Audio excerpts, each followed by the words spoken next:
Everyone, in one of the React interviewer asked me what will be the output of this code and this code.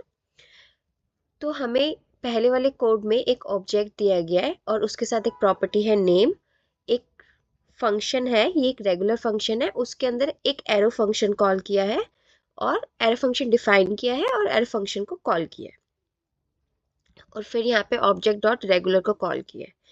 Second वाले case में हमारे पास object 2 है और उसके साथ भी एक नेम की प्रॉपर्टी है और यहाँ पे डायरेक्टली एक एरो फंक्शन है। तो अगर मैं आउटपुट की बात करूँ तो फर्स्ट में आएगा आउटपुट JS और सेकंड में आएगा आउटपुट अनडिफाइंड। अब फर्स्ट में JS क्यों आएगा और सेकंड में अनडिफाइंड क्यों आएगा ये देख लेते हैं। हमारे पहले वाले कोड में हमारे पास एक रेगुलर फंक्शन है और उसके अंदर एक एरो फंक्शन डिफाइंड है। रेगुलर फंक्शन के पास अपना दिस होता है तो उसने इस ऑब्जेक्ट को एज ए दिस कंसीडर किया है। लेकिन हमारा एरो फंक्शन क्या करता है, हमारा एरो फंक्शन के पास अपनी दिस की कोई वैल्यू नहीं होती, वो अपने पेरेंट से इनहेरिट करता है दिस की वैल्यू। तो इसका पेरेंट हो गया ये रेगुलर फंक्शन।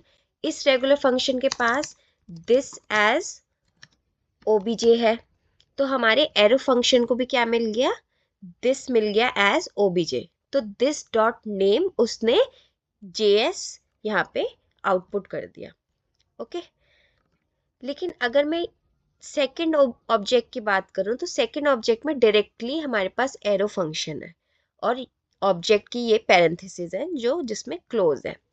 अब इसके पास फिर कोई दिस नहीं है और ये सिर्फ पैरेंथेसिस में क्लोज है, किसी फंक्शन में क्लोज नहीं है। तो अब ये किस दिस को डिफाइन करता है, ये विंडो के दिस को देखता है।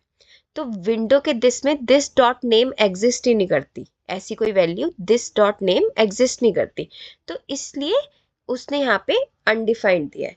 तो आपको ये ध्यान रखना है कि जब भी ऐसे क्वेश्चन पूछे जाए तो आपका रेगुलर फंक्शन कैसे बिहेव करता है और एरो फंक्शन कैसे बिहेव करता है। एरो फंक्शन अपने पेरेंट से इनहेरिट करता है, तो अगर वो किसी फंक्शन में डिफाइंड है तो वो उसके दिस को कंसीडर करेगा, और अगर वो सिर्फ एक सिंपल पैरेंथेसिस में डिफाइंड है तो उसका कोई दिस नहीं होता, तो वो विंडो के ऑब्जेक्ट को डिपिक्ट करता है। तो एक बार इस कोड को रन करके देख लेते हैं।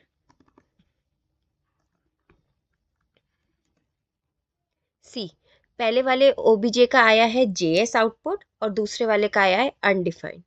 Thanks for watching this videos guys. Please subscribe my channel for more such videos.